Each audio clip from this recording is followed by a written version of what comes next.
Hello students, welcome to my class. स्वागत है आपका मेरी क्लास में। Class 6 supplementary lesson 1 a tale of two birds. आज की क्लास में हम एक स्टोरी पढ़ने वाले हैं जो दो बर्ड्स के बारे में है और दोनों ही बर्ड दिखने में सेम है बट उनका बिहेवियर सेम है। बिहेवियर कैसा है, दोनों का अलग अलग है। यहाँ पर थोड़ी सी समरी दी गई है कि स्टोरी में आगे क्या क्या है। एक बार उसको हम पढ़ लेते हैं। A mother bird and her two young ones lived in a forest. एक माँ पक्षी यानी कि एक पक्षी माँ अपने दो बच्चों के साथ में जंगल में रहती थी। The mother was killed in a storm and the young birds were separated from each other. जो मदर थी उनकी वो एक आंधी तूफान में मारी गई और उसके बच्चे एक दूसरे से अलग हो गए। Each found a different home. दोनों को अलग अलग तरह का घर मिला। Let's start. There once lived a bird and her two newborn babies in a forest. एक बार जंगल में एक चिड़िया अपने दो बच्चों के साथ में, न्यू बॉर्न बेबी से मतलब है जो बच्चे अभी पैदा ही हुए थे, उनको ज़्यादा दिन नहीं हुए थे पैदा हुए, उनके साथ में रहती थी। They had a nest in a tall shady tree and there the mother bird took care of her little ones day and night.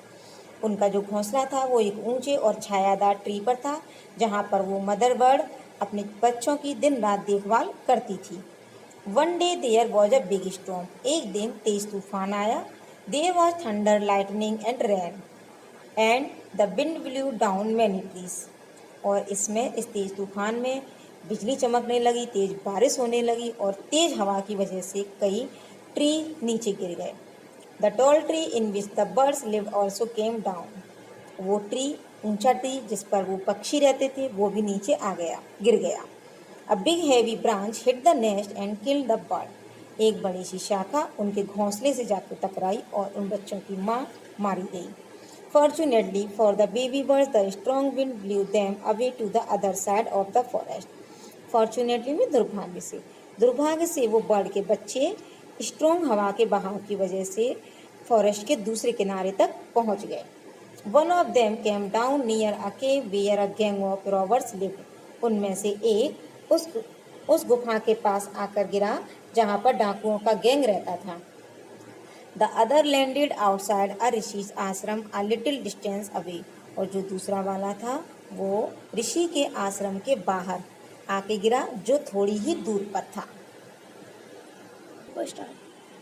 Days passed and the baby birds became big birds. दिन गुजरते गए और वो बच्चे बड़े होकर big birds बन गए. One day the king of the country came to the forest to hunt. एक दिन उसी देश का राजा जंगल में शिकार करने आया. He saw a deer and rode after it. उसने एक डियर को देखा और वो उसके पीछे भागा. डियर जानते हैं, हिरन. It ran deep into the forest followed by the king. Followed का मतलब होता है उसका पीछा करना या उसके पीछे भागना. तो वो जब वो उसका पीछा करते हुए, राजा उस हिरन का पीछा करते हुए तो गहरे जंगलों में चला गया. Soon the king lost his way and didn't know where he was. जल्दी ही किंग अपना रास्ता भूल गया और वह यह भूल गया कि वो पहले कहाँ पर था. He rode on for a long time till he came to the other side of the forest.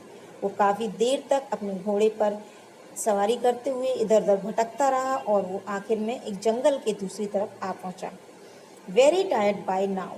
अब वह बहुत थक चुका था. He got off his horse and sat down under a tree that stood near a cave. वह अपने घोड़े से उतरा और एक ट्री के नीचे जाके बैठ गया जो ट्री गुफा के बाहर था. Suddenly he heard a voice cry out, "Quick, hurry up! There's someone under the tree." तभी अचानक उसने एक वॉइस सुनी, चिल्लाने जैसी, जो कह रही थी, जल्दी करो, यहाँ पर कोई ट्री के नीचे है. Come and take his jewels and his horse. आओ और उसकी ज्वेलरी यानी उसके जेवर और उसका घोड़ा ले जाओ. Hurry or else he will slip away. जल्दी करो, नहीं तो वो निकल जाएगा, यहाँ से दूर चला जाएगा. The king was amazed. King जो था बड़ा हैरान रह गया. He looked up and saw a big brown bird on the tree under which he was sitting. Looked up means देखा, उसने ऊपर की तरफ देखा. Look up means ऊपर, look up means ऊपर और saw means देखा. उसने ऊपर की तरफ देखा. एक बड़ी सी ब्राउन बर्ड ट्री पर थी जिस ट्री के नीचे वो बैठा हुआ था. ही ऑल्सो हर्ड फेंट noises issuing from the cave, और उसने कुछ आवाज़ें भी सुनी, कुछ शोर सा सुना जो गुफा से आ रहा था। He quickly got onto his horse and rode away as fast as he could. वह जल्दी से अपने घोड़े पर गया, घोड़े पर चढ़ा और वहाँ से जितनी जल्दी हो सकता था वहाँ से चल दिया। उसके बाद क्या होता है? The king was amazed to hear a similar voice again. राजा ने एक आवाज़ सुनी सेम वैसी ही, जिससे वो हैरान रह गया। He came to know the bird's true story, और अब वह बर्ड की स्टोरी जानने आया। He met the Rishi who explained the behavior of each bird. ऋषि ने उनको उन बर्ड के बिहेवियर के बारे में एक्सप्लेन किया। Soon he came to clearing which looked like an ashram. जल्दी ही वह एक ऐसी जगह पर आया जहाँ पर कुछ उसे आश्रम के जैसा लगा। It was the ऋषि's आश्रम, ये ऋषि का आश्रम ही था। The king tied his horse to a tree and sat down in its shade. King ने अपने घोड़े को एक पेड़ से बांधा और उसके नीचे छाया में बैठ गया। Suddenly he heard a gentle voice announce, "Welcome to the ashram, sir. Please go inside and rest." तभी अचानक उसने फिर से एक जेंटल वॉइस में सभ्य आवाज़, जो बड़े अच्छे से बोलते हैं उनको जेंटल वॉइस बोलते हैं, उसने अनाउंस किया। अनाउंस का मतलब वो बोल रहा था तो उसको अनाउंस कर दिया गया यहाँ पे नाम। वो बड़ी प्यारी सी आवाज़, सभ्य सी आवाज़ उसने सुनी। सर, आप श्रीमान, आपका आश्रम में स्वागत है, कृपया अंदर जाइए और आराम कीजिए।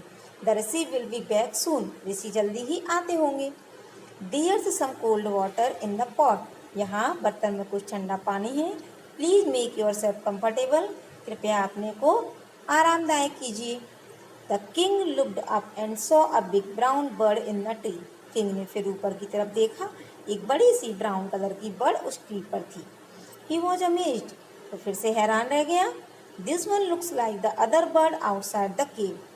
वो हैरान रह गया कि ये बर्ड तो वैसी ही दिख रही है जो मैंने केव के बाहर देखी थी, गुफा के बाहर देखी थी। He said to himself loudly. उसने अपने आप से ऐसा जोर से कहा। You are right, sir, answered the bird. Bird ने उसकी आवाज़ सुन ली और उसने कहा, हाँ श्रीमान, आप बिल्कुल सही हैं। He is my brother, but he has made friends with robbers. वह मेरा भाई है, लेकिन अब उसने डाकुओं से दोस्ती कर ली है, उनको अपना दोस्त बना लिया है। He now talks as they do. अब वो उन्हीं की तरह बात करता है। He doesn't talk to me anymore. और मुझसे वो कोई भी बात नहीं करता। Just then the Rishi entered the ashram. तभी ऋषि ने आश्रम में प्रवेश किया। Welcome sir, he said to the king. स्वागत है श्रीमान आपका, उन्होंने राजा से कहा। Please come inside and make yourself at home. कृपया अंदर आइए और अपने आप को ही आराम कीजिए या अपना ही घर समझिए इसको। यू लुक टायर्ड, आप बहुत थक चुके हो। रेस्ट फॉर अ वाइल, थोड़ा सा आराम कर लीजिए। Then you can share my food, तब आप मेरे साथ भोजन शेयर कर सकते हैं या आप मेरे साथ भोजन कर सकते हैं। The king told the rishi the story of the two birds and how each had behaved so differently though they looked so alike. King ने ऋषि को बताया उन दोनों बर्ड्स की, दोनों पक्षियों की स्टोरी सुनाई और ये भी बताया कि कैसे दोनों का व्यवहार एक दूसरे से डिफरेंट है, जबकि दिखने में दोनों सेम लगती हैं। The forest is full of surprises, he said. उन्होंने कहा, ये पूरा जंगल आश्चर्य से भरा हुआ है। The Holi man smiled and said, जो होली मैन यानी कि जो ऋषि थे, उन्होंने मुस्कुराया और कहा, after all one is known by the company one keeps. आखिर में कोई भी अपनी संगत से ही जाना जाता है, यानी कि जो जैसी संगत में रहता है वो वैसा ही हो जाता है। That bird has always heard the talk of robbers. उस चिड़िया ने हमेशा डाकुओं की बातें सुनी थी। He imitates them and talks about robbing people. इसलिए वो उनकी नकल करती है और लोगों को लूटने की बातें करती है। This one has repeated what he has always heard. और ये पक्षी यानी कि ये चिड़िया वही रिपीट करती है जो ये हमेशा यहाँ सुनती है। ही वेलकम्स पीपुल टू द आश्रम। ये आश्रम में आने वाले लोगों का स्वागत करती है। Now come inside and rest. अब आप अंदर आइए और आराम कीजिए। I will tell you more about this place and these bird. मैं आपको यहाँ की जगह और इन बर्ड्स के बारे में और भी बहुत कुछ बताऊँगा। स्टूडेंट्स, आपको ये चैप्टर अच्छा लगा हो, समझ में आया हो, तो प्लीज़ मेरे इस वीडियो को लाइक कीजिए और सब्सक्राइब कीजिए। Thank you.